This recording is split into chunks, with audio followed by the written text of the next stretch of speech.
Red Más, Canal 4, Esquel, Televisora Color, presentan a Ricardo Bustos en Entre Nosotros.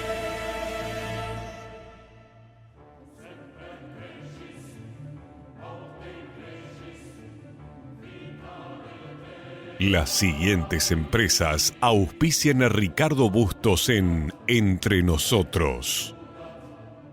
Estudio Contable Bernengo. Confiabilidad y experiencia en asesoramiento laboral e impositivo.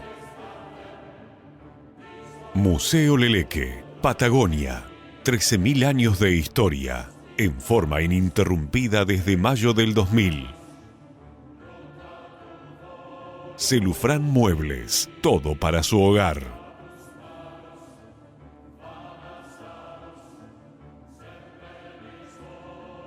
La Despensa, diseño interior, el placer de vivir momentos únicos.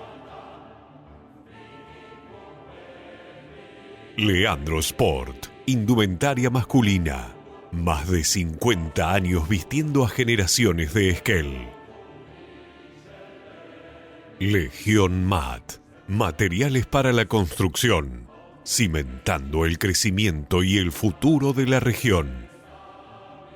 Random, la inversión que te hace sentir en casa.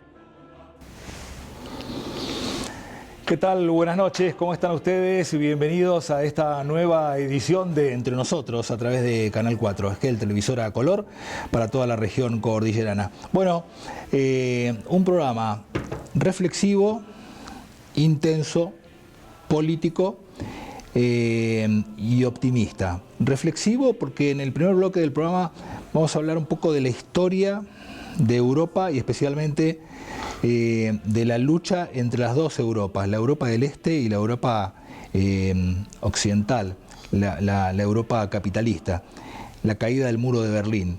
Se cumplió o se está cumpliendo por estas horas un nuevo aniversario. El 9 de noviembre de 1989, Berlín quedaba nuevamente reunificada gracias a la caída del muro de Berlín. La Alemania, que había quedado dividida luego de la Segunda Guerra Mundial, queda reunificada un año después, en 1990. Esa Alemania que ya había pasado por el horror de la guerra, de la Segunda Guerra Mundial y de la Primera Guerra Mundial. El primer bloque del programa nos vamos a dedicar con un hijo y nieto de alemanes, nacido en Tucumán, pero venido a la ciudad de Esquel. Nos vamos a dedicar a charlar de esto y de los festejos que la comunidad alemana en la ciudad de Esquel tuvo durante este fin de semana, referido precisamente a la caída del muro de Berlín hace 36 años, allá en 1989. Segundo bloque del programa, inversiones. Si hay algo que la ciudad de Esquel y la región necesita, son inversiones. Y inversiones en materia turística. Voy a hablar con el arquitecto Matías Bertolini sobre la llegada del primer hotel 5 estrellas a la ciudad de Esquel, enclavado en el desarrollo inmobiliario Pueblo Carao, a muy pocos minutos de la ciudad de Esquel. Y el tercer bloque del programa, intenso y político, porque hay un debate, hay una tensión muy fuerte entre el poder político y el poder judicial de la provincia del Chubut. Lo que votó el domingo 26 de octubre la ciudadanía en el famoso referendo sobre sacar o permanecer con los fueros a los magistrados, funcionarios y legisladores y delegados sindicales, y que votó por sí, por sacarle los fueros a estas personas que acabo de mencionar, bueno, genera una controversia entre el Poder Judicial y el Poder Político. Va a estar con nosotros la presidenta de la Asociación de Magistrados de la provincia del Chubut, la doctora Karina Estefanía, que además es jueza. Va a hablar con nosotros sobre la posición que tienen los magistrados sobre este resultado que dio la elección y la promesa de los magistrados de llevar esto a una discusión a las más altas esferas posibles dentro de la jurisdicción de la justicia, tanto a nivel provincial como nacional y supranacional. Todo esto en Entre Nosotros esta noche. Bueno, lo prometido, el primer bloque de Entre Nosotros esta noche, va un poco de historia y un poco de algo que tiene que ver con lo reciente, lo de este fin de semana. La comunidad alemana de Esquel resolvió festejar los 36 años de la reunificación alemana, que comúnmente para aquellos, especialmente para los chicos, lo conocen como la caída del muro de Berlín, que fue un 9 de noviembre, pero hace 36 años, en 1989.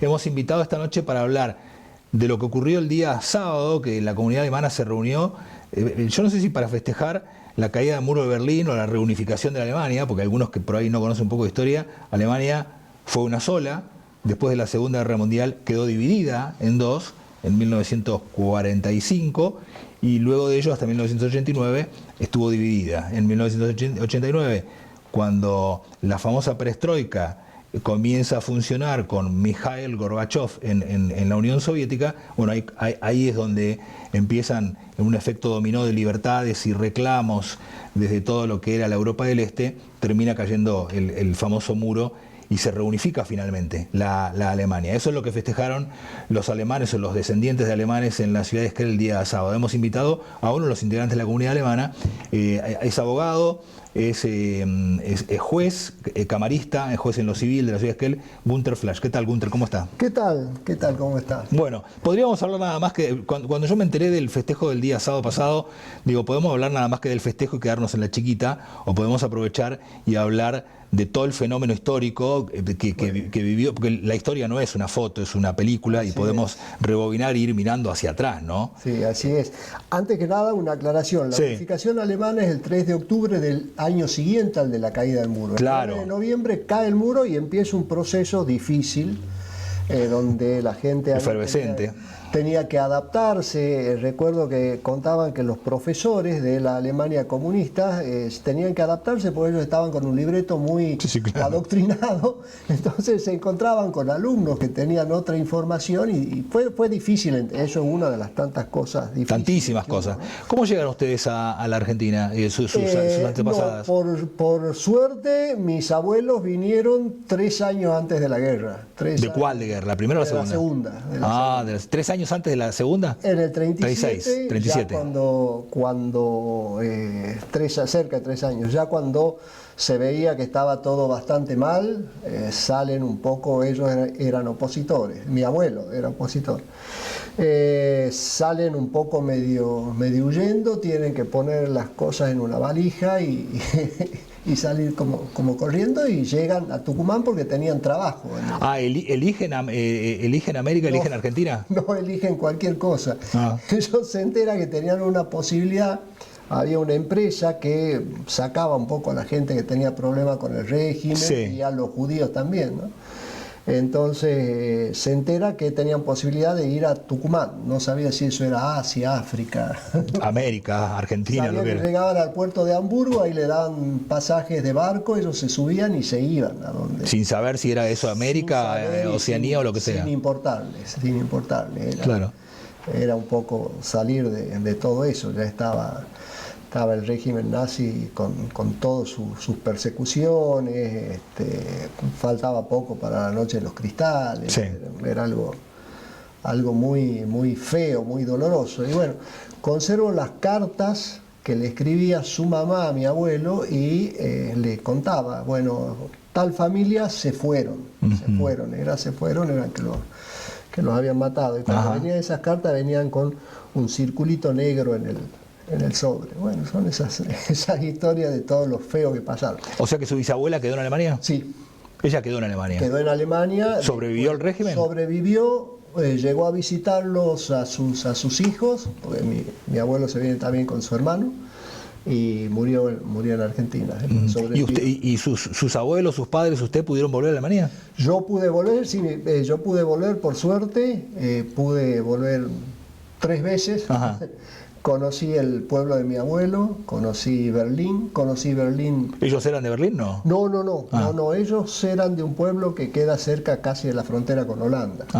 Eran de la otra punta, por suerte no tenían. Sí. Conozco gente acá que quedó con parientes, porque cuando se hizo el muro quedaron familias divididas, padres que quedaron de un lado, hijos que quedaron de otro. La gente que no conoce la historia, especialmente los chicos que por ahí no tienen demasiado contacto con la historia. Claro, la historia es una película, no es una foto. La caída del muro de Berlín, que ustedes el otro día celebraron el sábado, ¿no? Fue una fiesta de la comunidad.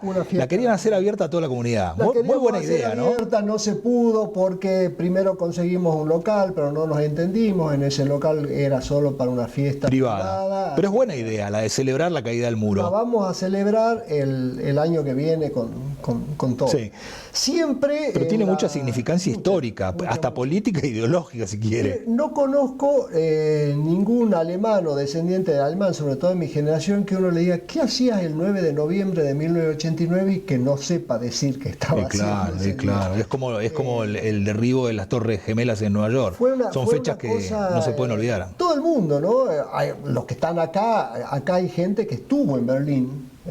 Conozco una alemana que vive acá en Esquel. Un día le digo, che, pero vos sos berlinesa, ¿qué estabas haciendo el ¿Berlinés de qué parte? ¿Del este o del oeste? De la libre, la parte libre. De la parte libre. Occidental. Y me dice, pará, y me trae una foto, estaba trepada al muro con un martillo. ¿Golpeándolo? Sí. Claro. Fue una... tengo tantas historias de esto de la gente que conocí acá, pero tuve la suerte de conocer Alemania Oriental en marzo, el muro cae en noviembre y yo llegué en marzo. ¿Del otro año del 90? Del otro año del 90. Estaba todo todavía muy fresco. Y sí, claro. Y era más allá de que no estuviera el muro, yo no conozco Alemania. Se notaba claramente la diferencia de una Alemania y la otra, ¿no? Lo primero que hago es preguntarle que me marquen en un mapa dónde iba el muro y dice, no va a hacer falta. Y realmente no. Te vas a dar cuenta. No hacía falta, uno cruzaba una calle y se encontraba en el siglo pasado, todo oscuro, todo derruido, todo negro, todo feo, todo deprimente. Recuerdo una noche... ¿En el 89 usted qué edad tenía? A ver, soy del 64, 25 años. Era joven, pero lo vivió muy de cerca. Lo viví de cerca por la gente que yo conocía, por las historias de familia, por lo que se hablaba en el pueblo, la gente... ¿Pero usted ya tenía interés por la política? Creo que yo nací con interés por la política. Es decir, si yo le hablo de Gorbachev, o le hablo de Helmut Kohl, o le hablo de Honecker, o le hablo de Reagan, que fueron los personajes, fueron los 4 personajes de esa época, ¿no? Gorbachev de un lado, del otro lado Reagan, Erich Honecker de un lado, del lado comunista, y Helmut Kohl del lado capitalista. Sí. Son personajes inolvidables. Yo tengo las caras de los 4. Es más, tengo la imagen de Honecker una semana antes de la caída del muro y la falta de conciencia, ¿no? De esa gente cuando ya se sienten desorbitada. Él bailaba contento, bajaba del avión, bailaba contento, no sabía que se le venía la noche a él, ¿no? Y el día a tanta gente, porque realmente fue las cosas que cuentan los que estuvieron ahí y las cosas que cuentan los que cruzaron, ¿no? Porque decía, tenía la mamá de una amiga mía, una conocida, que siempre usaba medias en invierno y verano. ¿Por qué? Cuando sus hijos eran chiquitos, eran bebés, recién estaba el muro, ella tomó sus 2 hijos, se fue a cruzar no por Berlín, sino por otra parte, y era un campo que estaba con ruedas de alambres de púa. Y ella caminó lo mismo para pasar por ahí, tenía la piel de las piernas hechas jirones. Llegó al otro lado y bueno, salvó a sus hijos. Claro, cientos de miles de personas perdieron la vida intentando cruzar el muro. Sí, pues digo, la última vez que volví con mi mujer, estábamos una noche caminando por el Spree. El Spree es el río que cruza Berlín y que un poco en muchas partes divide a uno del otro. Veníamos caminando, bajamos. Ellos tienen la costumbre de poner unas cruces blancas donde murió alguien tratando de cruzar el muro. Que hoy ya no se nota nada de eso, ya está todo muy lindo, muy moderno todo. Bajamos del Spree y veo una cruz blanca, me acerco a ver y se llamaba Gunther, como de Günther, como yo. Kraus había nacido en 1964 como yo y había muerto 3 años antes de la caída del muro. Entonces, mire usted, él nació con el muro ya. El muro es del 61. Del 61. Se levanta en el 61. Se levanta en el 61, ya un tiempito antes. ¿Qué es lo que pasaba? En ese periodo de la Alemania comunista, antes del muro, perdieron 2,5 millones de personas que se cruzaban al otro lado. Se iban a tener una crisis poblacional. Era incontenible. No iba a quedar nadie, era incontenible. Entonces, crearon esta aberración de muro que separó a familias, padres de hijos, y en todas partes. nosotros, las historias que se comentan cuando se junta la colectividad alemana, gente que tuvo familiares que fueron, a ver, recuerdo una señora, no le pedí autorización, por eso no voy a decir el nombre, pero fue a visitar a sus parientes en la Alemania comunista y la seguían. Y ella, como argentina, acostumbrada, los enfrentó, ¿qué me está siguiendo? Bueno, los parientes le pidieron que se vaya porque iban a tener problemas. Que se calme, claro. Con el régimen. Bueno, esa señora, sí, cada vez que se habla de esto no puede... Los primeros años luego de la caída del muro, en el 90, la Alemania comunista tuvo que ser fuertemente asistida por la Alemania capitalista, que tenía otro grado de desarrollo, claro, para equiparar moneda, para equiparar niveles de vida y demás. Sí. Bueno, hoy la Alemania es una, no se nota la diferencia. No se nota la diferencia. Si uno escarba mucho, llegan a notarse. ¿En los niveles de conciencia de la gente? En la ideología de la gente, en la forma de pensar de la gente.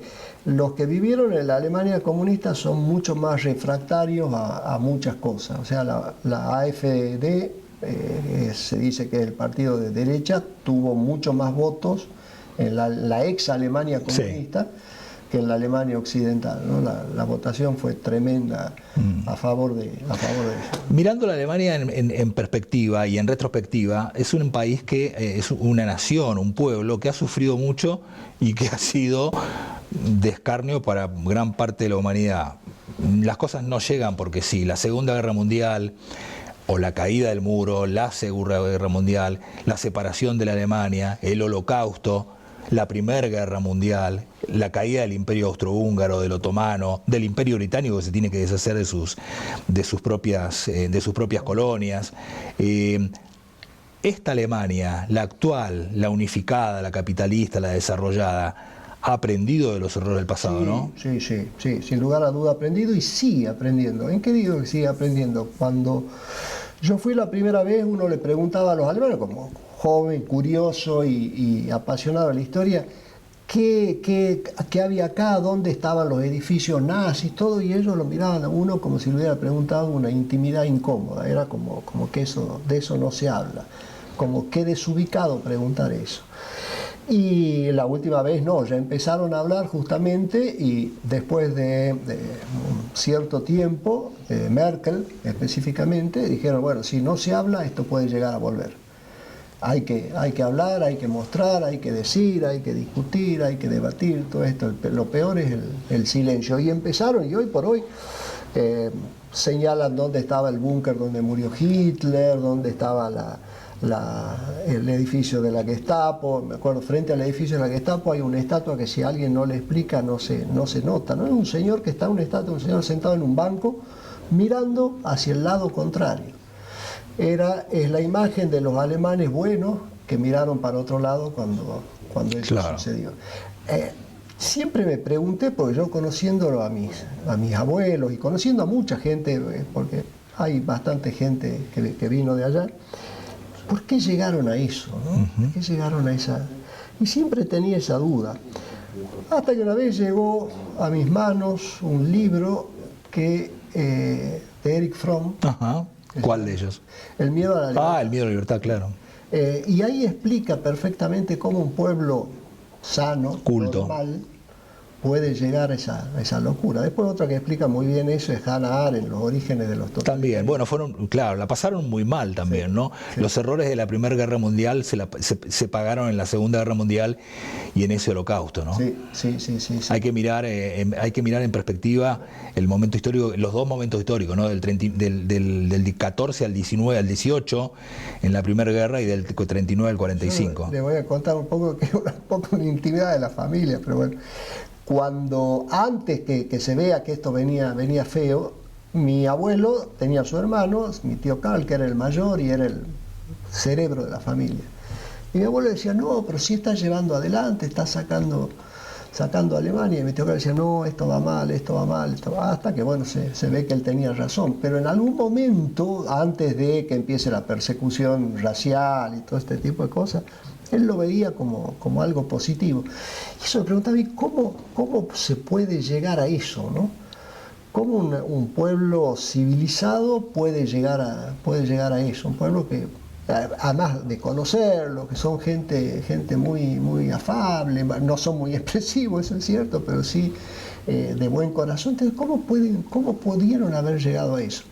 Y bueno, en esos libros se explica... Sí, bueno, la humillación de la Primera Guerra Mundial también explica un poco parte de lo que pasó en la Segunda. Explica parte, pero también explica la situación de que un empobrecimiento total, y que esto les dio a ellos, el régimen nazi les dio a ellos la posibilidad de decir: no es culpa nuestra, claro, no es nuestro, es culpa de los otros. Inventar el enemigo y construir en base a eso y exculparse uno. Entonces, bueno, tiene Alemania y Europa toda tiene el desafío por delante, que es la inmigración de los pueblos árabes, especialmente la inmigración musulmana. Es un gran desafío que tienen. Alemania tiene ese problema. No solo Alemania. Sí, pero ellos lo tienen bastante grande. Empezaron a tomar cartas en el asunto. ¿Qué es lo que pasó? Llegó una primera oleada árabe de Siria y Líbano, que es gente que se adaptó perfectamente, que se adecuó, que nosotros son los inmigrantes árabes que nosotros tenemos, o sea, sin ningún tipo de problema, sin problemas religiosos. Y después llegó otra oleada con un fanatismo religioso que choca contra... Bueno, porque el Islam no es solo una religión, es un proyecto político y expansionista, social, ¿no? Que es muy difícil de congeniar con la democracia, con la verdadera democracia. Me hace acordar, los alemanes decían que la Alemania comunista, llamada DDR, República Democrática, sí, República Democrática, ellos decían que eran tres mentiras, porque no era ni república, ni democrática, ni alemana, en una colonia rusa soviética. Gunther, muchas gracias por habernos estado esta noche con nosotros. El año que viene, si hacen la fiesta abierta, estaremos con ustedes. Muy bien, muchísimas gracias. Nos vamos a ir a un corte en segundos nada más, volvemos con el segundo bloque entre nosotros.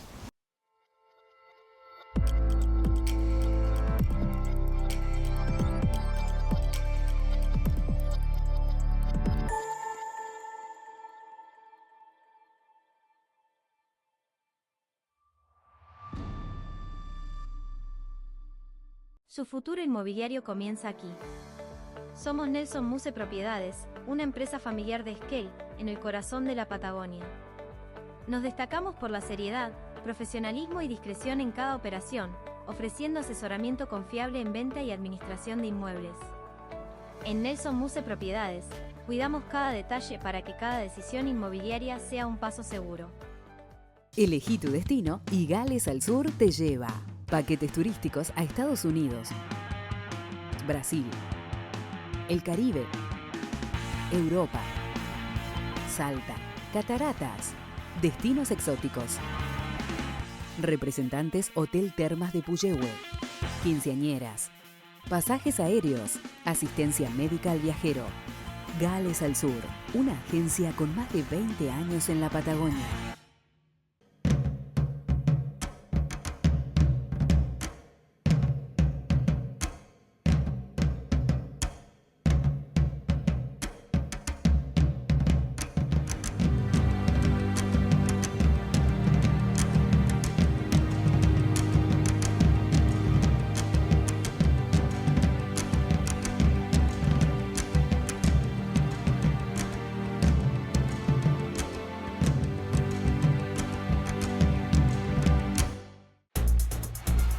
Cuando confías te animás a cualquier desafío. Por eso Manu va a ser judo y la Peque va a jugar al básquet.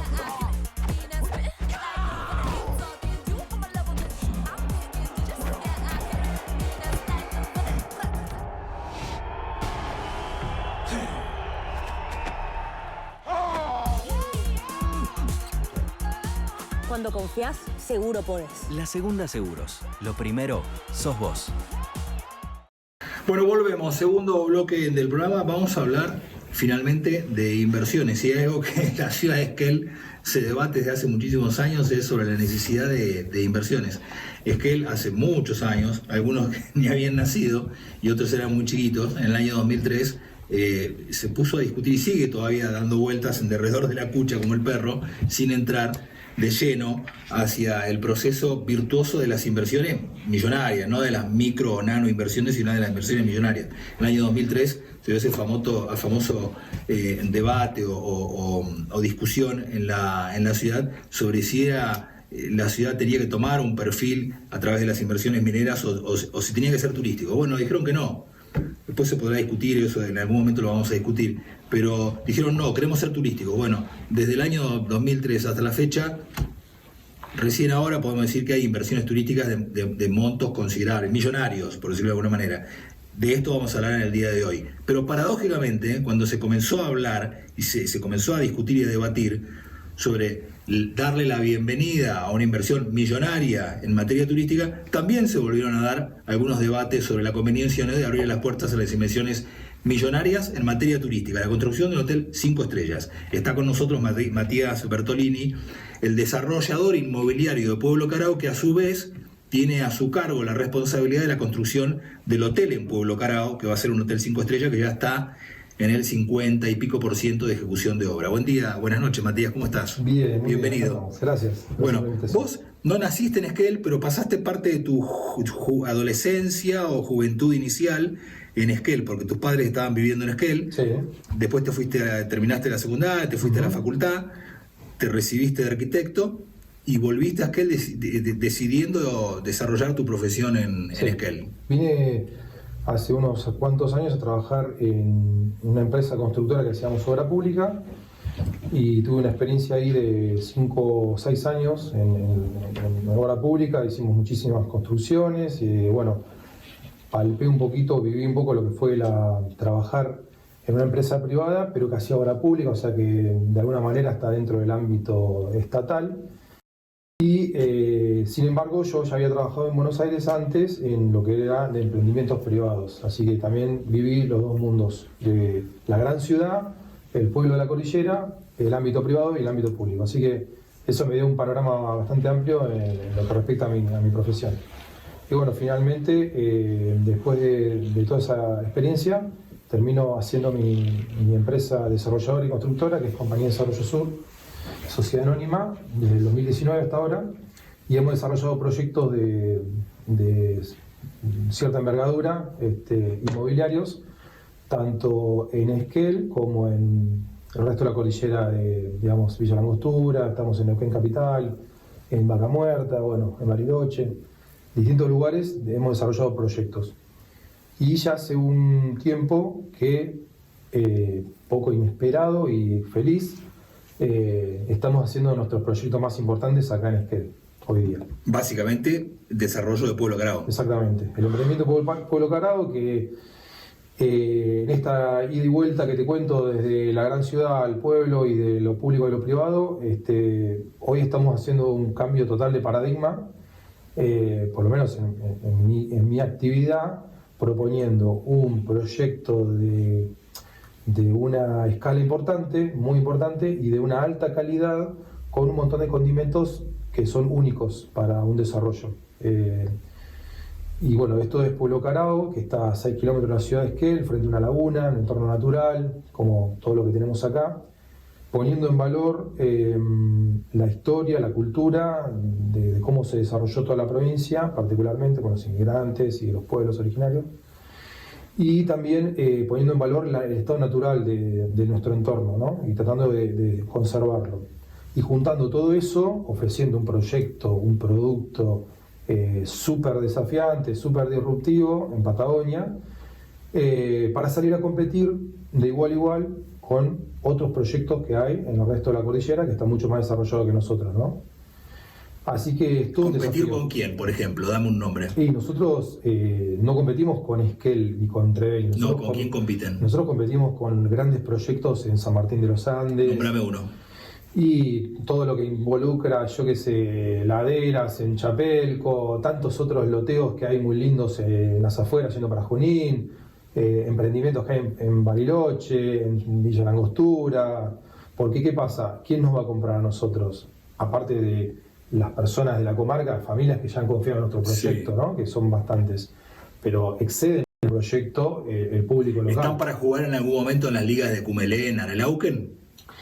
Nosotros no apuntamos lo más arriba que podemos y no nos achicamos. Creemos que tenemos una linda historia para contar, tenemos un lindo producto para ofrecer, una alternativa en el menú de las opciones de la cordillera, ¿no? En lo que hace de vuelta al desarrollo inmobiliario. Sí. O sea, cualquier persona que busque Patagonia, estamos hablando de Argentina, Chile, en la cordillera argentina. ¿No le va a chilena, pasar desapercibido? Exacto, va a tener una opción nueva en un ámbito entre la estepa y el bosque, como es nuestro lugar, con todo nuestro antecedente histórico, con un contacto directo con la naturaleza y también teniendo la posibilidad de desarrollar actividades de aventura, de Patagonia, cabalgatas, sobrevuelos, avioneta, yo qué sé, miles de opciones que estamos todo el tiempo creando, la granja turística y demás. ¿Un viñedo? Tenemos el proyecto del viñedo, o sea, tenemos muchos proyectos que te van a ofrecer experiencias que en otros lugares quizás no los encuentres todos juntos y con la misma cercanía, disponibilidad y exclusividad que vamos a ofrecer nosotros. ¿Cuántos lotes son? Nuestro proyecto son 100 lotes, son pequeñas chacras porque tienen 4.000 metros cuadrados, casi media hectárea, donde cada terreno es para desarrollar una vivienda unifamiliar. ¿Qué vino primero, el loteo del desarrollo urbanístico o el hotel que están construyendo en paralelo que apunta a ser 5 estrellas, sino 5-4? Bueno, ¿qué vino primero? Primero se pensó todo un master plan general en el que nosotros queríamos hacer una urbanización, o sea, un barrio residencial de alta calidad, y como no estamos en la ciudad, estamos en otro lugar, estamos cerca, pero es un lugar de campo abierto, donde no hay servicio, no hay nada, básicamente. Entonces queríamos dotarlo de servicios de calidad y que sean económicamente sostenibles. ¿Qué quiere decir? Que no tengan que pagar altas expensas, que si íbamos a poner una piscina, un gimnasio, un restaurante, sea viable y que pueda sostenerse en el tiempo. Entonces, ya veníamos en paralelo con la idea de desarrollar un hotel de 5 estrellas de alta calidad como una unidad turística importante para desatar este nudo que venimos teniendo en décadas. Del que vengo hablando. Exactamente, para poder saltar a ofrecer turísticamente, claro, un producto que hoy no tenemos. Entonces, veníamos con el proyecto de la hotelería, tratando de desarrollarlo, y con el master plan de Pueblo Carao. Y bueno, dijimos, para tener servicios, metamos el hotel dentro del proyecto, cosa que la gente que tiene la casa pueda tener una membresía en el restaurante, en el gimnasio, ir a la pileta y tener un restaurante funcionando dentro del barrio, que a su vez se va a sostener porque va a vender habitaciones y va a tener huéspedes. Entonces es como una sinergia entre proyectos económicos que están juntos y se retroalimentan. Bueno, ahí es donde se alinearon los planetas, juntamos todo y salimos con esa propuesta a buscar el inversor o el desarrollador, quien se asociara al proyecto para poner el hotel. El hotel. ¿A qué porcentaje de avance está el hotel y qué porcentaje de loteos tenés vendidos? De todo lo que es el loteo, que son los 100 lotes, tenemos 35 lotes vendidos. 35, o sea que estás en el 30 y pico por ciento. Exactamente. ¿Y el hotel en cuánto grado de avance tiene? ¿Qué porcentaje? Y el hotel está 55% de avance, sí, y nos queda un poco menos de un año más de obra. O sea que está más avanzado el hotel que los loteos. Sí. Bueno, es lógico que sea así porque la venta de los lotes... tienen distintos carriles, distintas realidades. Otra dinámica. Tiene otra dinámica totalmente. Nosotros ahora, probablemente cuando tengas el hotel ya funcionando, los lotes se van a vender más rápido, ¿no? Seguramente, que le va a dar vida al proyecto. Imagínate que tener el hotel más grande de la cordillera de Chubut, digamos desde Bariloche hasta Calafate, más que eso, con todos los servicios, 5 estrellas, de calidad, un hotel totalmente disruptivo en lo que es su arquitectura, certificado con la norma de eficiencia energética norteamericana, que es la norma LEED, líder en el mundo de certificación de eficiencia energética para arquitectura. Primero hotel certificado LEED de Argentina, o sea, va a tener una repercusión que nos va a exceder por todos lados, así que nada. Va a haber gente que quiera comprar un lote. Y va a haber mucho más movimiento seguramente. El mismo lote de X superficie, el mismo lote, ¿valía lo mismo antes de iniciar el hotel que lo que valdrá cuando el hotel se termine? No, de ninguna manera. En general, en todo proyecto de desarrollo, cuando no hay nada y vos vendés algo en el pozo, que es una promesa, obviamente que los precios son bajos. Después, a medida que se va concretando y lo que era una promesa se va viendo realidad porque se está construyendo, o sea, te agrego que el loteo está casi totalmente construido, o sea, están todas sus calles, la red de agua, la red de luz, ahora estamos por poner las luminarias, primera vez que en un loteo en Esquel se ponen luminarias diferentes, modernas, con otro diseño, o sea, tiene un montón de características súper interesantes. Y a medida que va pasando la obra, obviamente que los precios de los lotes van subiendo, claramente. Y después, cuando ya esté el hotel funcionando, el restaurante galés que está enfrente a la escultura del dragón, bueno, la granja turística, todos esos condimentos, y la gente ya directamente vaya a vivir la experiencia. Y bueno, por supuesto que es un tema de oferta y demanda, o sea, va a haber menos lotes y van a valer más, claramente. ¿Hay más hectáreas disponibles interesadas en lotearse para hacer desarrollos de esta naturaleza en la región? Sí, la verdad que lo que tenemos de más es tierra, o sea, tenemos cientos de miles de hectáreas, todos en el ámbito de la comarca. Yo digo la comarca de los Alerces, ya no decimos Esquel, Entrevel, para nosotros es un cuerpo.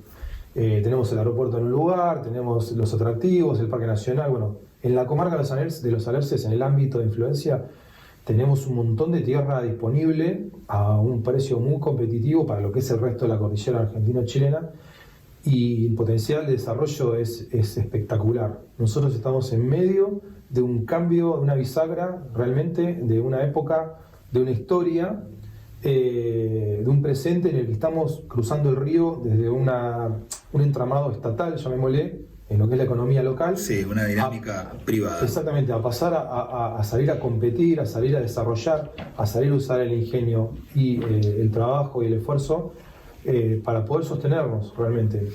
Pero que no se lea como una carrera económica, sino que esto va de la mano de un desarrollo también social y en equilibrio con el entorno. ¿Cuánta gente hay trabajando hoy en la construcción, entre la construcción del hotel y el desarrollo inmobiliario, o el desarrollo y la construcción de la venta de lotes?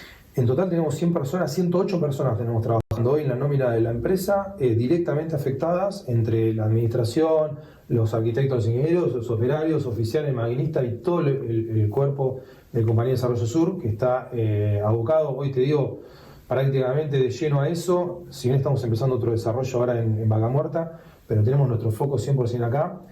Y indirectamente un montón de gente más, porque no te olvides que yo contrato fletes, compro materiales en los corralones. Sí, claro. Hay toda una dinámica en torno a esas 108 personas afectadas directas que me cuesta dimensionar, pero realmente para la comarca es súper importante. ¿Qué necesitas de la macro para que el negocio continúe en marcha, para que esta rueda, digamos, tome envión y la dinámica evolucione? Mira, a nosotros nos parece que yo, desde el punto de vista de como la empresa, digamos, privada, cuando vos tenés un horizonte equilibrado, que vos sabés lo que va a pasar, o sea que desde la parte política se propicia el desarrollo privado, la inversión, y se acompaña, eso es lo que necesitamos, que es lo que está pasando ahora, claramente.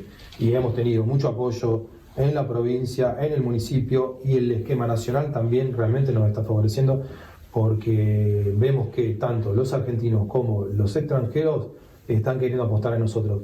Y particularmente la Patagonia tiene, la verdad, que un crecimiento esperado y una expectativa enorme. Así que nosotros estamos muy entusiasmados, muy metidos en nuestro proyecto, y las expectativas son muy grandes. ¿Por qué al principio, cuando la rueda comenzó a querer moverse, había tanta resistencia o tanta desconfianza, tanta sospecha? Mira, yo la verdad que lo atribuyo que nosotros, como te decía, venimos de un entramado netamente estatal. O sea, todo lo que sucede acá dependía de, no sé, de oficinas municipales, provinciales, nacionales. Entonces, pasar de décadas de ese esquema a esto que es una fractura, porque realmente las administraciones públicas cambiaron drásticamente, los recursos se achicaron. Entonces, pasar de un esquema al otro tan rápido, porque esto es muy reciente, desde ya que a la mayoría de la gente, sobre todo la gente local, en el momento cero donde nosotros empezamos el desarrollo, mucho desconocimiento, falta de información. Entonces, nosotros hemos hecho un trabajo muy grande, muy exhaustivo, y lo seguimos haciendo en comunicar lo que estamos haciendo, porque realmente nos parece que el proyecto tiene bases muy sólidas y es muy bueno para todos. No queremos que sea un proyecto de nosotros, o sea, de nuestra empresa o mío, sino que para mí es un proyecto de la comunidad. nos tiene que servir a todos. Estamos todos adentro del proyecto y eso es lo que nosotros presentamos y tenemos las puertas abiertas siempre para que se sumen a traer ideas y a seguir generando y gestionando. Siempre bajo el respeto de la naturaleza, esto que queremos poner en valor nuestra cultura y todo lo demás. Y apuntando a la excelencia, a lo mejor. Vamos a competir y vamos a hacer lo mejor que podamos hacer. Y somos buenos, podemos hacerlo. Matías, muchas gracias. Gracias a vos. Bueno, nos vamos a un corte en segundos nada más. Estamos volviendo con el tercer y último bloque de Entre Nosotros de esta noche.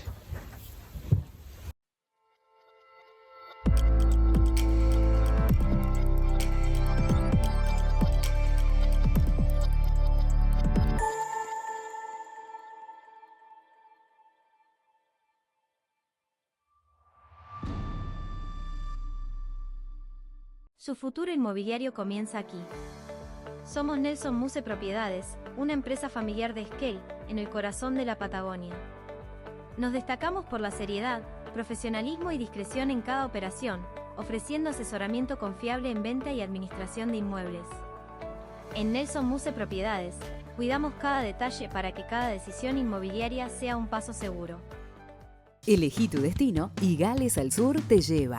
Paquetes turísticos a Estados Unidos, Brasil, el Caribe, Europa, Salta, cataratas, destinos exóticos. Representantes Hotel Termas de Puyehue, quinceañeras, pasajes aéreos, asistencia médica al viajero. Gales al Sur, una agencia con más de 20 años en la Patagonia.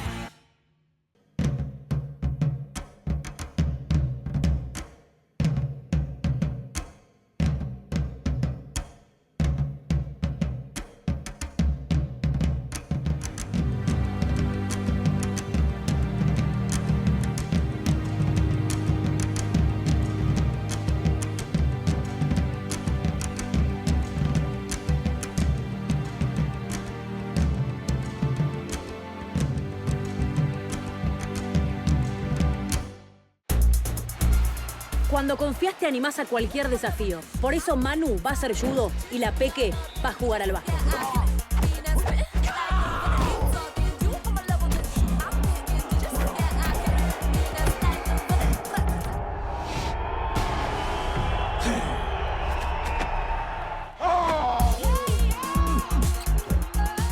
Cuando confías, seguro podés. La Segunda Seguros. Lo primero, sos vos.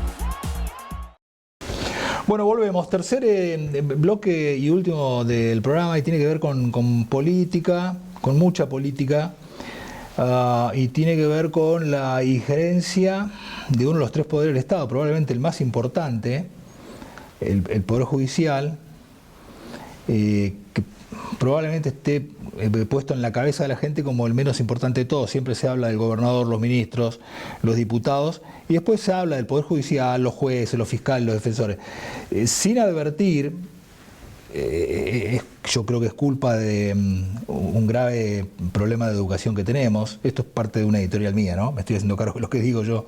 Sin advertir que el Poder Judicial es el resorte sobre el cual es la balanza que intenta equilibrar con todos sus defectos y con todas las virtudes que tiene ese Poder Judicial, que está compuesto por personas que tienen adentro suyo santos y demonios, luces y sombras, pero ese Poder Judicial creado para equilibrar la balanza, para darle a cada uno lo suyo, al resto de la sociedad, y ese Poder Judicial que es el que en última instancia decide sobre la vida, sobre la libertad y sobre el patrimonio de los individuos.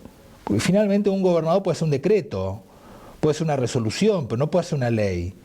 Y finalmente también los diputados pueden hacer una ley que tiene que ser constitucional, y quien finalmente decide si una ley es constitucional o no son los jueces.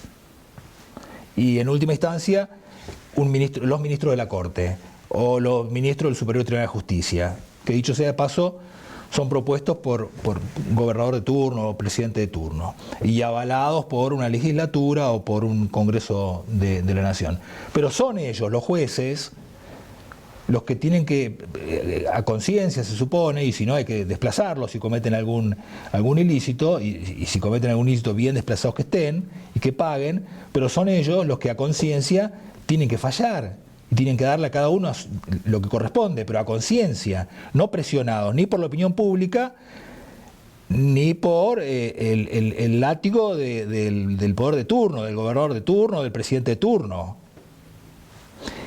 Bueno, digo esto porque en las últimas elecciones, el 26 de octubre, se coló adentro de la elección, que fuimos a votar todos los chubutenses, algo de lo que se debatió muy poco, tuvo poca difusión, pero tuvo gran aceptación por parte de la gente, que es el referéndum sobre si está de acuerdo o no la ciudadanía, que votó la ciudadanía, mayoritariamente dijo que sí, en quitarle los fueros a legisladores, a funcionarios, magistrados, representantes gremiales. Entonces acá que no se dio una discusión muy fuerte, el oficialismo lo planteó como que esto era poner a todos en un plano de igualdad, pero no somos iguales. Los jueces no son iguales, por ejemplo, los jueces no pueden ejercer el comercio. Hay un juez, Petris, ahora que está siendo investigado porque se lo denuncia de haber ejercido el comercio. Los jueces no pueden ejercer el comercio, no son iguales al resto. Lo único que pueden hacer es docencia, nada más. Les está vedado todo tipo de actividades. O sea, no son iguales al resto, los jueces y magistrados. Pero se trató de decir que se hacía campaña diciendo, somos todos iguales. Cuando se eliminen los fueros, vamos a ser todos iguales. Bueno, finalmente el resultado de la elección, todos lo conocemos, desde el punto de vista de quién fue el diputado más electo, la diputada más electa, segundo salió el peronismo, tercero salió el oficialismo provincial, bueno, todo eso tiene que ver con la política. Pero con respecto al resultado del referéndum, la gente avaló lo que la legislatura había votado y necesitaba ser avalado porque era una modificación a la Constitución, que es decir, a partir de ahora se quedan sin fueros los magistrados, que ya habían puesto el grito en el cielo, ya habían advertido los riesgos de todo esto, que era Petris, quien ahora está siendo investigado, inmediatamente después de haber advertido la peligrosidad de la eliminación de los fueros, fue puesto en el banquillo de los acusados, se puso la lupa sobre él. Harina de otro costal, lo analizaremos otro día eso. Pero hemos invitado a la nueva presidenta de la Asociación de Magistrados, la doctora Karina Estefanía, quien luego del resultado de este referéndum, representando a los magistrados y funcionarios de la provincia del Chubut, emitió un comunicado diciendo que van a llevar esta situación, la van a llevar hasta donde puedan, lo más alto, van a llegar lo más que puedan, para plantear que esto no es pertinente llevarlo a donde llegó.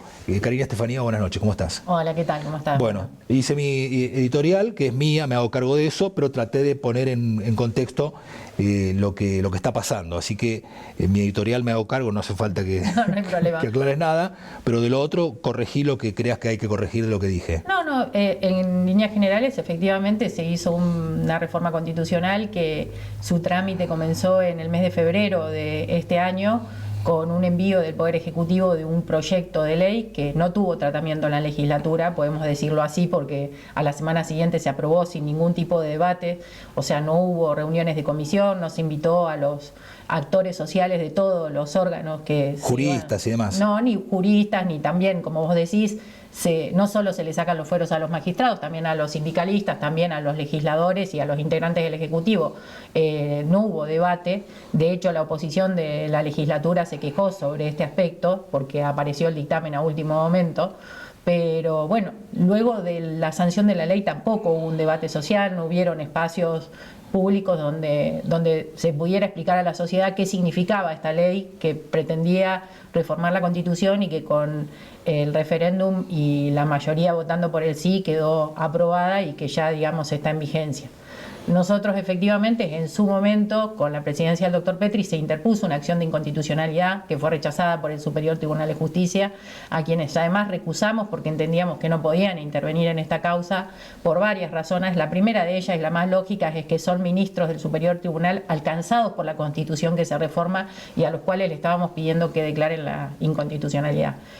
Bueno, la acción fue rechazada, el plebiscito se realizó, se votó por la afirmativa, nosotros seguimos considerando que la reforma es inconstitucional y bueno, ahora en esta instancia efectivamente estamos trabajando con un grupo de abogados para llevar la acción nuevamente a la justicia. Estamos analizando si es directamente ante la Corte Suprema o en alguna otra instancia local nuevamente, y vamos a llevar la cuestión de los fueros a las instancias internacionales, porque lamentablemente en el contexto actual tenemos que decir que hay una interferencia del poder político en el funcionamiento del poder judicial que no nos da garantías de que efectivamente esto sea resuelto conforme a derecho o conforme lo manda la Constitución, de manera que, así como se pronunció ya la relatora de independencia de la ONU un par de días antes del referéndum, señalando que era un error eliminar los fueros de los magistrados, que esto afectaba la independencia judicial,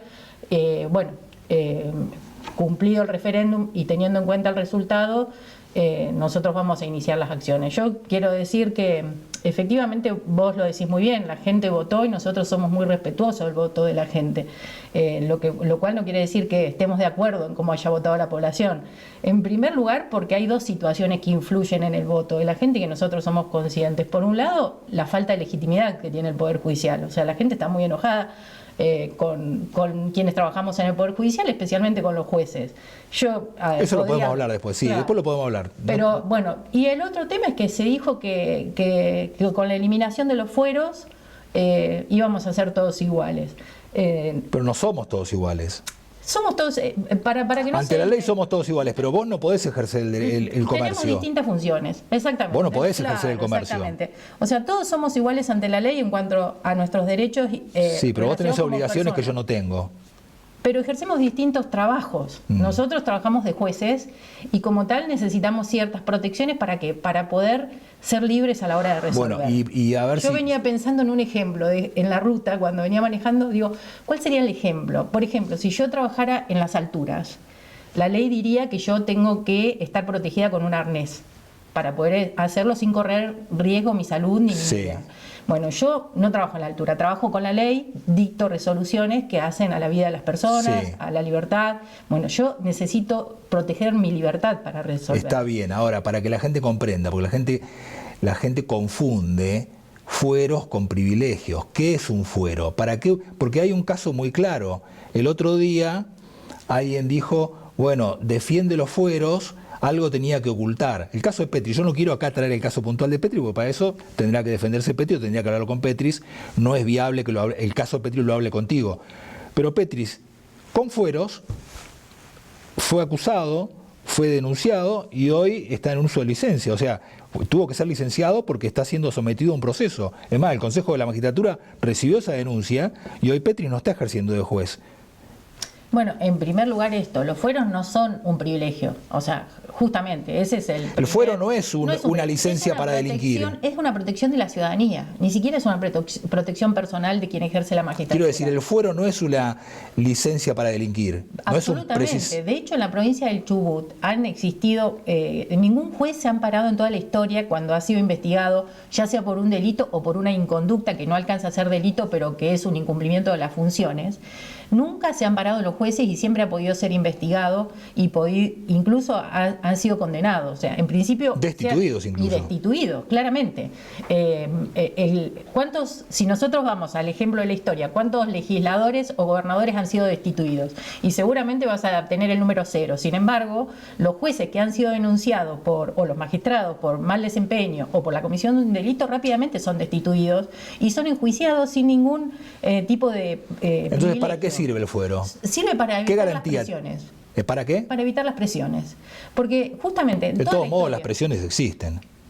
Pero no de la intensidad que van a existir desde que nos saquen los fueros. A ver, por ejemplo, si no tenés fueros, al no tener fueros, ¿qué? La libertad.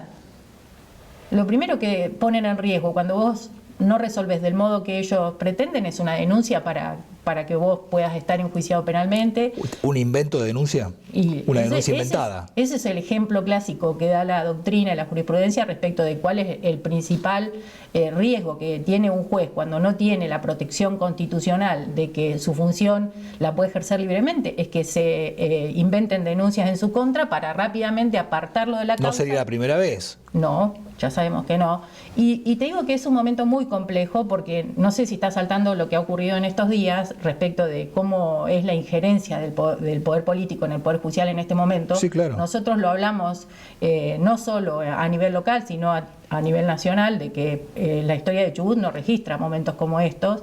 En estos días, pero se concretó el día lunes, un apartamiento de una jueza de ejecución penal que la apartaron de su cargo un mes antes de que feneciera su mandato por un pedido del subsecretario de Seguridad, en la cual no está conforme con las resoluciones que dicta la jueza, que además no recurre, porque las resoluciones judiciales, esto también es importante decir. Siempre son recurribles. Siempre son recurribles. Los actos del Poder Judicial son los más recurribles de todos y los más fáciles de Siempre recurrir. hay un tribunal de alzada. Siempre hay 1, 2, 3 o 4 instancias. De hecho, la gente a veces se queja de tantos recursos, ¿no? Pero son los que garantizan justamente que si hay un error, eso se corrija. Bueno, el Ministerio de Seguridad de la provincia no está conforme con las decisiones que toma la doctora Arcuri en la ciudad de Comodoro y presentó una nota ante el coordinador de ejecución penal que con el aval del Superior Tribunal de Justicia la apartaron del cargo.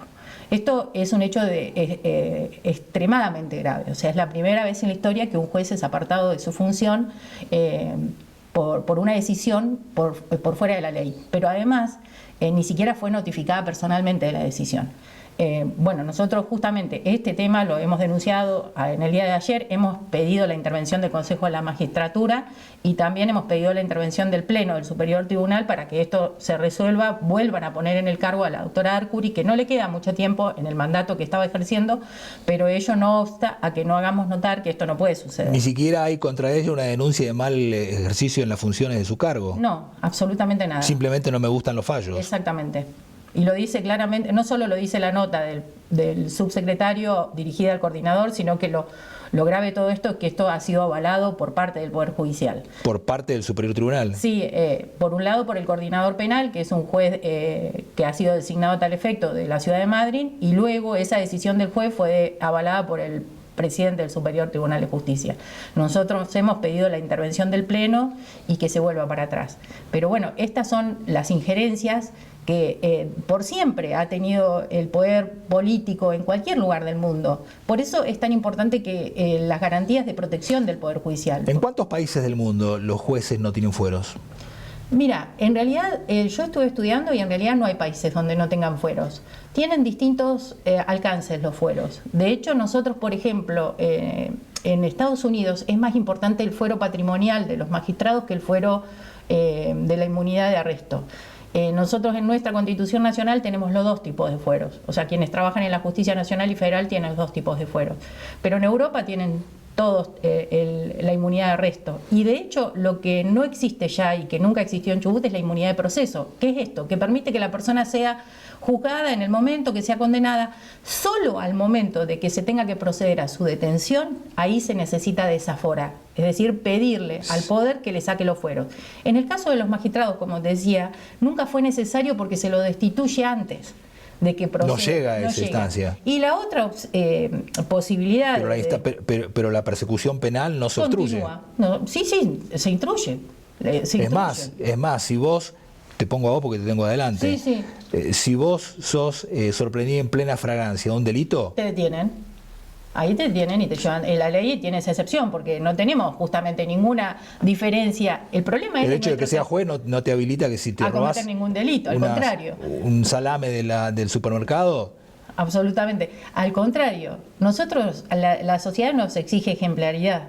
O sea, fundamentalmente, ¿qué espera de los jueces? Espera un estándar de comportamiento elevado. Eso tendríamos que entrar eso sería materia de discusión de otro día, sería otro tema, porque muchas veces vemos que gran parte de lo que percibe la gente del Poder Judicial, como del Poder Político también, ¿no? Es que no está a la altura de las circunstancias, ¿no? Jueces, defensores que se eximen de entregar su documento de identidad diciendo que porque soy yo me tenés que conocer y no te doy el DNI. A la gente no le cae bien eso. Entonces, bueno, después pagan justos por pecadores, o después paga todo el Poder Judicial o toda una institución por magistrados que no están a la altura de las circunstancias. Claramente, o sea, por eso nosotros decimos, esto no nos... Cuando decimos somos iguales. Es más, nos exige la sociedad que seamos iguales pero mejores en el comportamiento. Hay cosas que al ciudadano común que no ejerce la magistratura no se le exige. O sea, nadie pondría en crisis que a un ciudadano común le pidan el DNI y le diga a la policía no lo tengo, no te lo quiero mostrar. Pero como vos decís, si lo hace un magistrado, aún sea un defensor o un fiscal, a la sociedad le molesta porque entiende que tenemos que dar el ejemplo. Eso tiene relación con el discurso que se ha venido, digamos, sosteniendo de que efectivamente con esto todo va a cambiar, de que a partir de ahora con esta reforma constitucional todos vamos a ser iguales y el Poder Judicial va a funcionar mejor. Bueno, no va a funcionar mejor. Va a estar el Poder Judicial un poco más debilitado de lo que está actualmente. Y si el Poder Judicial va a estar más debilitado de lo que está, que ya está debilitado, vos en carácter o en condición de presidenta de la Asociación de Magistrados, es decir, de que representás a los magistrados, jueces, fiscales, defensores o fiscales, no sé si... Porque, sí, también. ¿No te da que pensar que podés tener el mismo final que Petris? Y déjame terminar la pregunta o fundamentarla. Petris fue presidente de la Asociación de Magistrados y Petris, en condición de presidente de la Asociación de Magistrados, hizo la misma advertencia que vos, y hasta antes de haber hecho esta advertencia que estás haciendo vos, a Petris nadie lo tocaba. Además, en algún momento determinado hasta sonaba como hipotético integrante del Superior Tribunal de Justicia de la provincia. De golpe, de buenas a primeras, le encontraron un pasado a Petris horrendo. De golpe se lo encontraron. Petris tenía hace 20 años, 20 y pico de años, tenía situaciones que se las dejaron pasar y nadie vio nada. Ahora, cuando el tipo levanta la mano y dice, che, esto es peligroso, ¿qué es lo que está diciendo vos? Bueno, lo borraron de un plumazo, no está destituido, pero está al borde de que lo destituyan. ¿Vos no tenés miedo de que te pase lo de Petris? Mira, en principio te voy a decir dos situaciones. ¿Se entiende lo que quiero decir? Sí, entiendo perfectamente lo que decís. Nosotros claramente desde la Asociación de la Magistratura estamos alertas y estamos observando el proceso judicial que se sigue contra el doctor Petris y vamos obviamente a estar verificando el debido proceso. Por supuesto que vamos a intentar de que él pueda defenderse de la manera que corresponde como cualquier ciudadano y no tiene que demostrar su inocencia. Van a tener que demostrar que todo aquello que se dijo públicamente es cierto. Hasta ahora, de todo lo que se dijo mediáticamente o por las redes sociales fundamentalmente, se ha demostrado muy poco. Las dos causales por las que se elevó el caso al Tribunal de Enjuiciamiento son muy distintas de lo que se habla en los medios. De hecho, por ejercicio del comercio, por tener unos departamentos en alquiler, o sea, no es que inclusive por un error en la inscripción en la FIP. Y lo segundo, por no haberse excusado en una causa. Esto, para aclararlo, como te digo, nosotros estamos alerta al debido proceso. Si a mí me quieren hacer una denuncia y me van a asegurar que yo me voy a poder defender, bueno, solo porque estoy en el cargo de la Asociación de Magistrados, bueno, me defenderé de lo que me acusen. No tengo miedo de que me hagan lo mismo, como dije, en una sociedad democrática, en un sistema democrático republicano de gobierno. El Estado y quienes lo integran deben estar preparados para las críticas constructivas, porque nosotros entendemos desde la Asociación de la Magistratura que nuestro objetivo fundamental es defender la independencia judicial, pero no la asociación de Chubut. El asociacionismo judicial en el mundo nació para defender la independencia judicial y para eso está.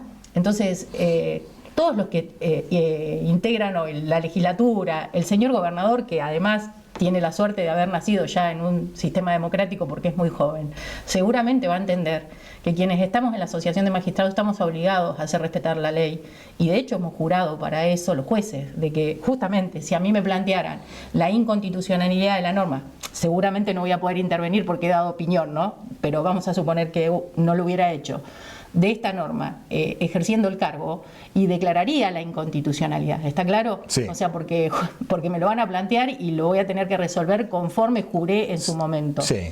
Y nosotros tenemos un sistema constitucional convencional que la ciudadanía por ahí no entiende, pero los que gobiernan sí, que la Argentina ha ratificado una cantidad de tratados internacionales, y una de las garantías y un derecho humano elemental es justamente el derecho a un juez independiente.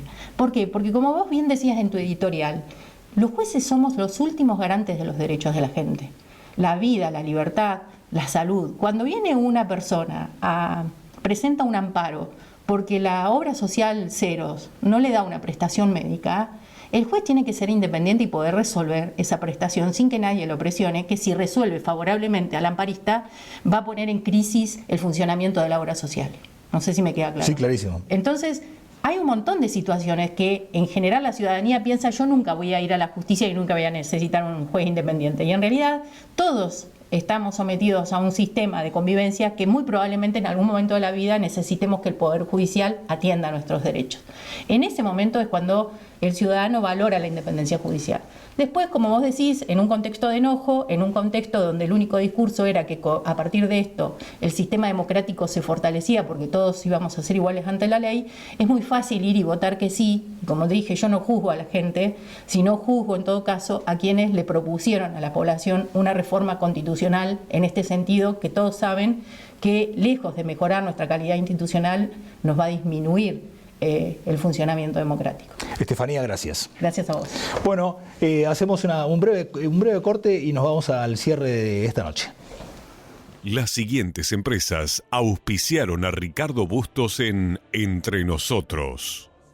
Estudio Contable Bernengo, Museo Leleque, Celufrán Muebles, La Despensa, Leandro Sport, Legión Mat, Random. Bueno, ¿qué tal? Espero que les haya gustado, esperamos haber estado a la altura de las circunstancias, haber estado a la altura de lo que prometimos. Un paseo, una revisión por la historia de Europa y el impacto que tiene aquello que sucedía en la Primera Guerra Mundial, en la Segunda Guerra Mundial, en la construcción allá por 1961 del famoso muro de Berlín, la caída del muro de Berlín en 1989, la crisis del comunismo, la Guerra Fría y estos momentos y el debate en el cual está prácticamente toda la Europa frente al avance del totalitarismo musulmán en Europa. Bueno, el primer bloque del programa con Günter Flasch, el segundo bloque del programa y las inversiones que llegan finalmente a la ciudad de Esquel desde aquello que era tan anhelado y tan soñado que tiene que ver con las inversiones en el sector turístico. Y el tercer bloque del programa, ustedes acaban de escuchar a la doctora Karina Estefanía sobre esta tensión que hay entre el poder político de la provincia del Chubut y el poder judicial. Nos vamos a encontrar la próxima semana. Buena semana para todos. Será hasta entonces. Fue una producción de Valero Producciones para Red Más, Canal 4, Esquel, Televisora Color.